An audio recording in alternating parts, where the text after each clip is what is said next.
મામૈશ્વર્યસી મદાંધો દંડપાણીમ ન પશ્યતિ.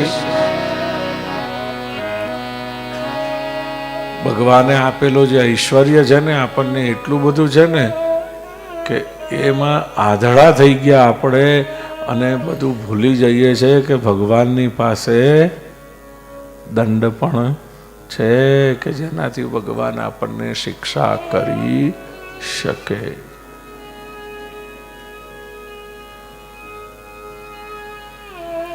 તમ ભ્રંશયામિ સંપદ્ભ્યો યસ્ય ચેચ્છામ્યનુગ્રહં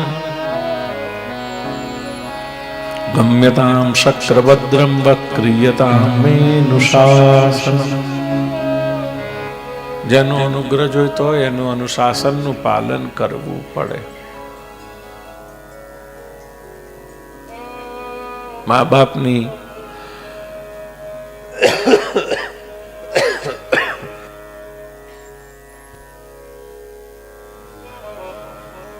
બાપની હોય, ગુરુજનોની હોય, વડીલોની હોય કે ભગવાનની હોય, જેની અનુકંપા જોઈતી હોય એના અનુશાસનનું પાલન કરવું પડે.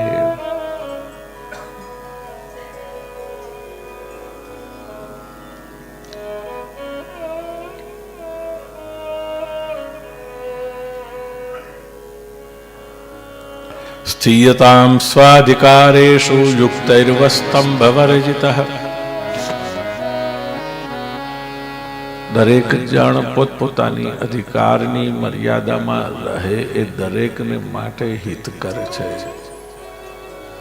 પણ આપણે નશામાં એટલા બધા ચૂર થઈ જઈએ છે ને કે બધું ભૂલી જઈએ છે. અને નશો એક એવું છે જેમાં આપણું અસલિયતપણું બહાર આવે છે.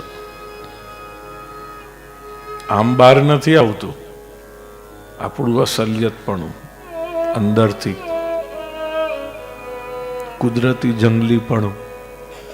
કારણ કે આપણે તો લુકિંગ ગુડમાં માનીએ છીએ ને.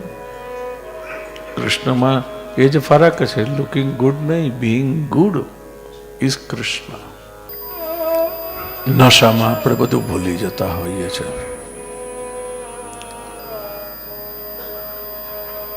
નશામાં આપણી અસલિયત બહાર આવી જાય છે.